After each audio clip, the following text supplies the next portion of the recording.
Well, CBS 8 is always working for you, but we are not the only ones working for our community. Hello, and thank you for joining us. I'm Jenny Day. We start with a big thank you to San Diego Community Power, the sponsor of this special. To make our community as strong and resilient as possible, it requires the help of everyone, from our neighbors and community leaders to our incredible nonprofit organizations and strong business sector. So last year, CBS 8 started a new partnership with Rady Children's Hospital to help them launch their resident canine therapy program.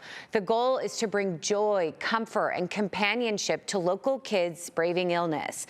This program will involve therapists and expertly trained dogs soothing, motivating, and supporting young patients to improve their experiences and outcomes.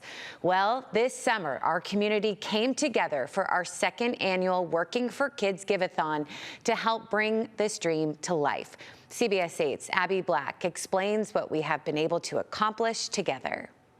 Are working for kids all day long here at CBS 8. Starting before dawn, donations poured in from across San Diego County. Here, look at this. Individual gifts range from monthly pledges to major donations. She donated $1,000. The fundraising effort gained momentum as Rady Children's patients shared their emotional stories. We went in for an ER visit with MRI. 30 minutes later, I was told that she had a tumor. Paxton, who has endured 30 surgeries, urged viewers to call. Donate now. Patients like Michaela brought smiles to the studio. I'm ready today now. Corporate sponsors, including bath fitters, supported the effort. And we just really want to give back to the community. While the Blue Gator Foundation provided crucial matching funds up to $50,000 in the final hours. Top Dog donors received premium rewards, including dinner with CBS 8's Sean Stiles, a custom Labrador portrait by speed painter Amy Berkman, or painting classes with Color Queen artist Conchetta Antico. Thanks to CBS 8 and your viewers, we raised over $476,000. And we now have enough to start with 2 dogs and 2 handlers.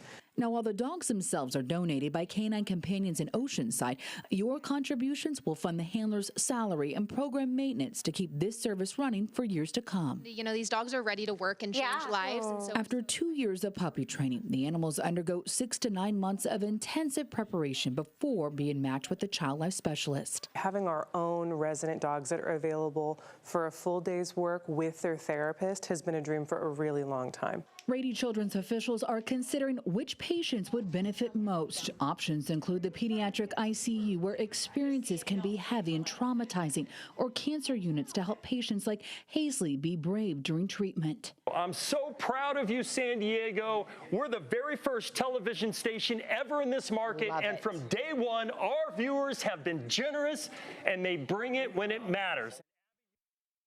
Really, though, so sincerely thankful. Hey, and a childhood cancer diagnosis, no doubt about it, always devastating. And for families struggling just to even get by, navigating their child's care and treatment can, of course, be overwhelming. Well, that is where the Emilio Naras Foundation comes in, offering everything from rides to bedside assistance in the hospital. Our Carlo Cicchetto shares one child's story to show how the foundation also offers hope and helps make dreams come true. From spinning dough to scooping peppers.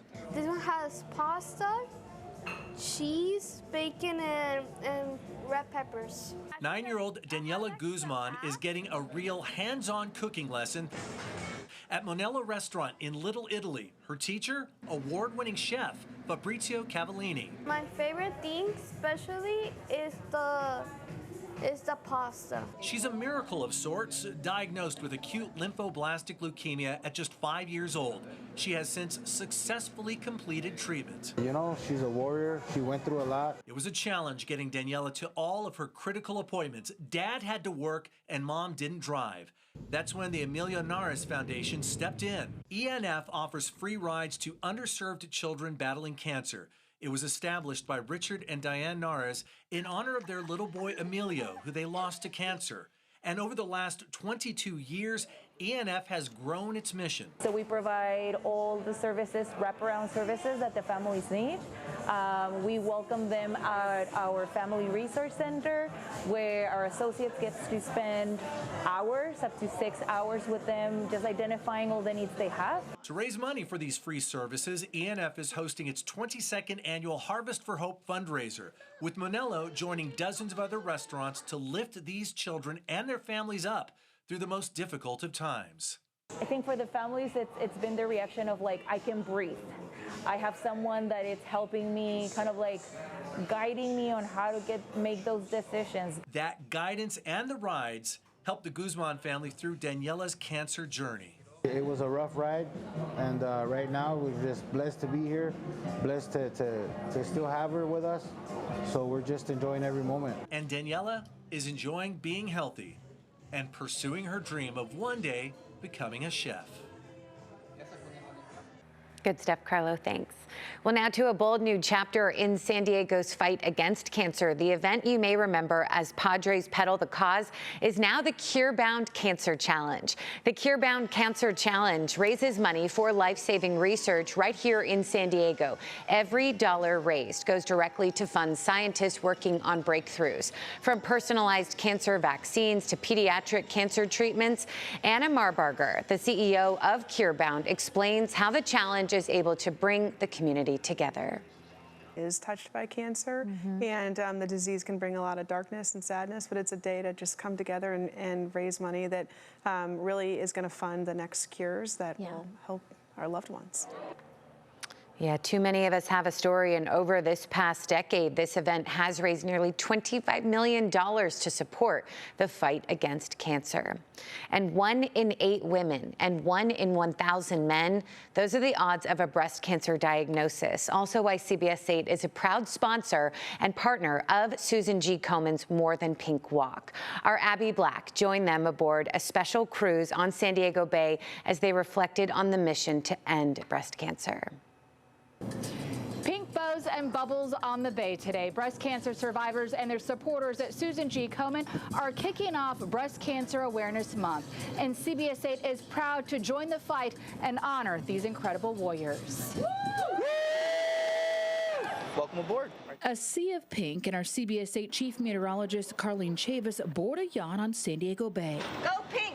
Ready to look back and move forward. Every time I put on the shirt, I read the letters. Marilee Neal's bedazzled shirt sparkles with one word: survivor. It gives you an added appreciation for what it means to be here, to be able to not only celebrate living, but also to be able to take a look at what we can do to make an impact, to make a difference. Diagnosed at age 50, Neal now sits on Susan G. Komen's board and is the top fundraiser for the More Than Pink Walk, nearly reaching her $50,000 goal. I feel so fortunate every day to be not only a part of this organization, but also just a part of celebrating life, but also honoring those who were not able to survive this disease. While treatment has advanced, the fight is not over. Komen reports this year more than 42,000 women and men are estimated to die from breast cancer in the U.S. And each day, 6 women in San Diego are diagnosed, and each day, 1 woman still loses their life to this disease. So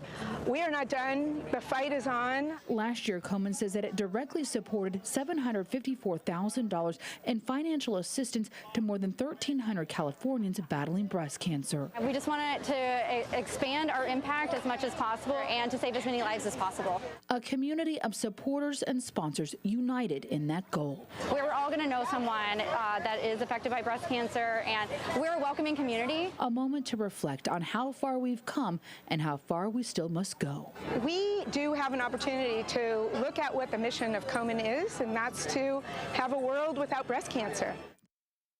We've indeed made great strides. Thanks, Abby.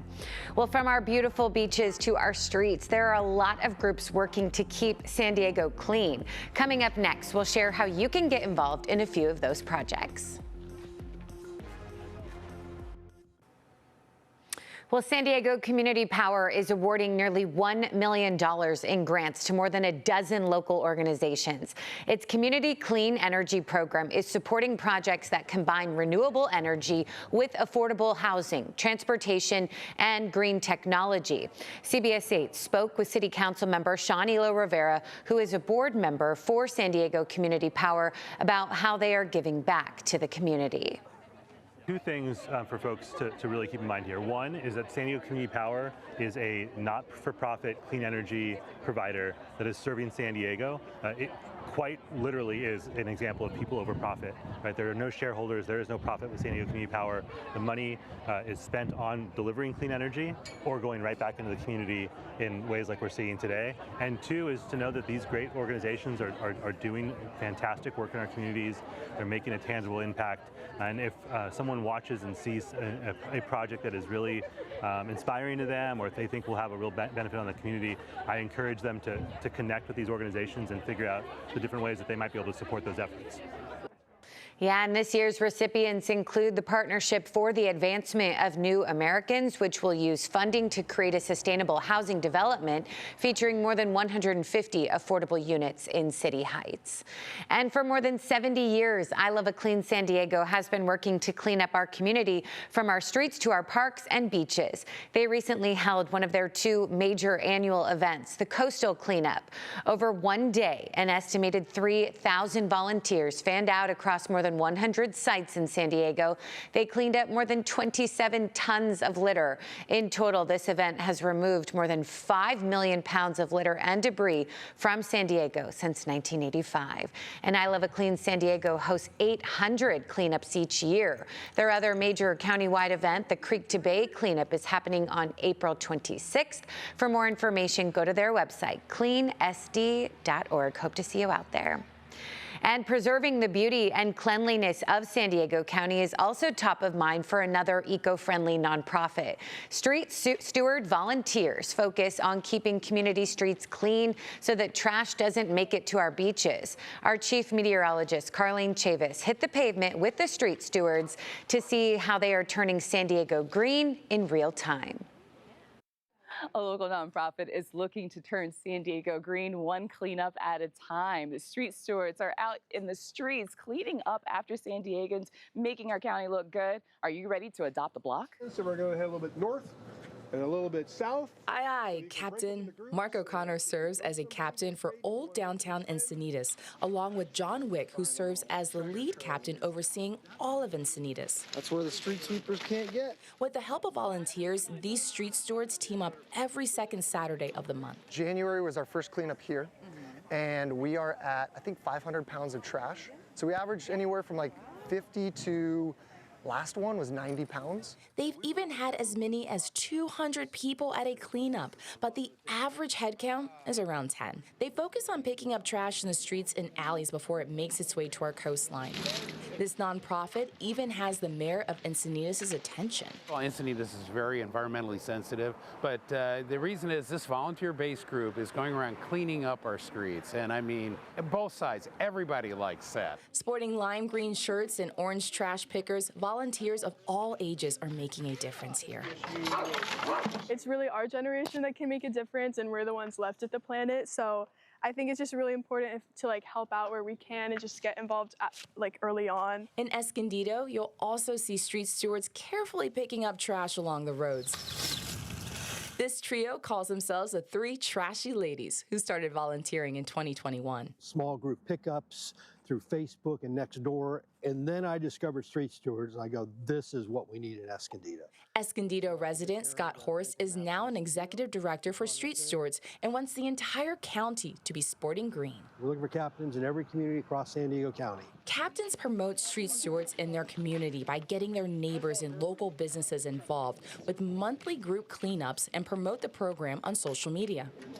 We have Escondido, we have downtown San Diego, we have Ocean Beach, we have Encinitas, but I need them in every other community. You can also adopt your block like the founder and executive director of Street Stewards, Aaron Knoll, who wasn't happy seeing trash on the streets of his Ocean Beach community.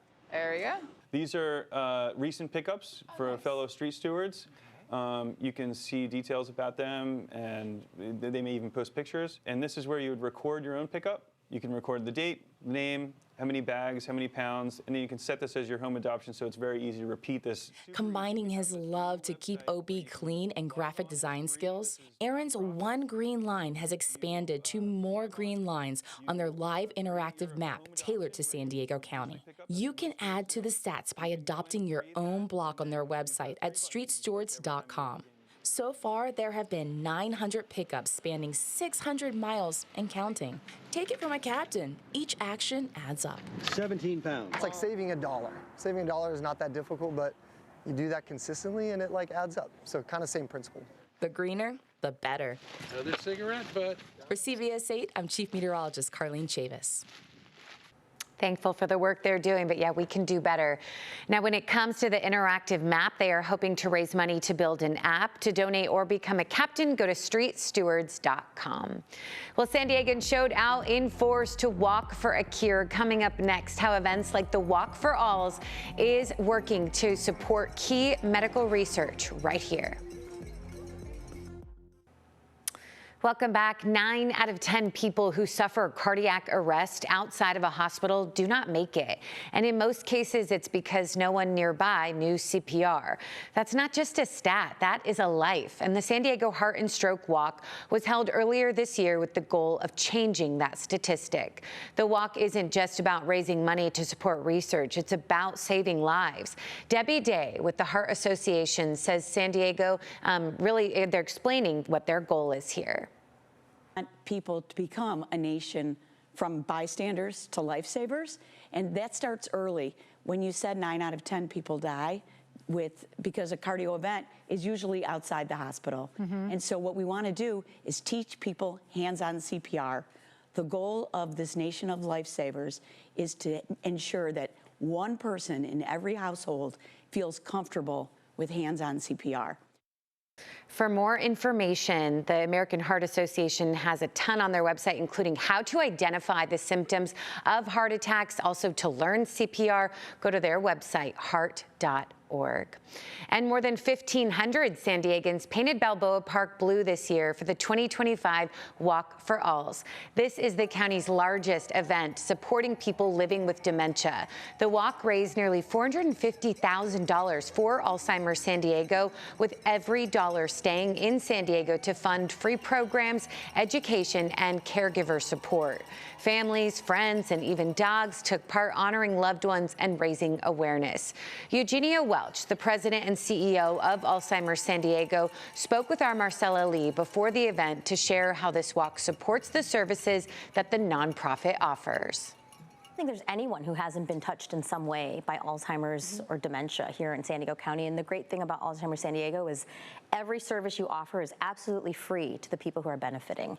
Does this walk help fund those programs? Absolutely. Yeah. I mean, they're free to all of our clients, but they're not free to provide. Sure. So it's fundraisers like this that help us to be able to continue our mission. Because you're paying for the social workers and the therapists and all of the programs. Everything. You're paying for it. Yeah, incredible. For more information about the services offered by Alzheimer's San Diego, go to their website, alzsd.org. Well, San Diego is home to one of the largest military communities in the county. You know it. So still ahead, how one nonprofit is bringing together World War II veterans to honor and celebrate their service. Well, this year marks 80 years since the end of World War II. To honor our military community, Honor Flight San Diego organized the largest Spirit of 45 event in the country. Dozens of World War II veterans and Rosie the Riveters gathered at the San Diego Air and Space Museum, ranging in ages from 96 years to 109 years young. One of those veterans is Aina Slaughter, who served with the U.S. Coast Guard and also celebrated her 100th birthday this year. Our Abby Black got the chance to learn more about her story, including where she was when World War II ended. U.S. Coast Guard veteran Aina Slaughter turned 100 this year, and she witnessed one of history's most jubilant moments firsthand. I have received this afternoon a message from the Japanese government President Truman announced victory over Japan Day in August 1945. The unconditional surrender of Japan. Ina Slaughter had joined the Coast Guard Spars just 2 weeks before the war ended and got to leave to celebrate in Times Square, the same place where this iconic photo was taken. I was there in World War II, and did we hoop it up. but glad to get back to base, because we might have been torn limb for limb before we got back. But it was wonderful. She describes the overwhelming celebration. It took us 1 hour to go 1 block. There were so many people everywhere. I think the whole nation turned out in Newark, in Times Square. Before the Coast Guard, Slaughter worked at Wright Field in Dayton, Ohio. When her Army husband came home from combat to recover from surgery, she decided to serve too. I decided, well, the war is still on. My husband's still in service. What else could I do?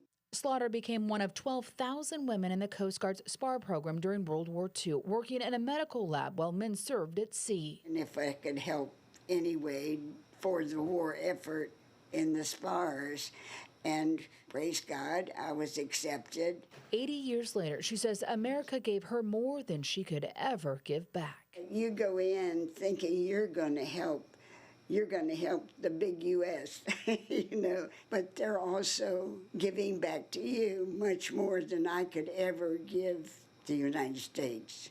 Abby Black, CBS 8. Truly incredible. Abby, thanks. And thank you to you for joining us. And thank you to San Diego Community Power, the sponsor of this special. Really so nice to shed light on all of the good. Hope these stories inspire you. I'm Jenny Day for CBS 8.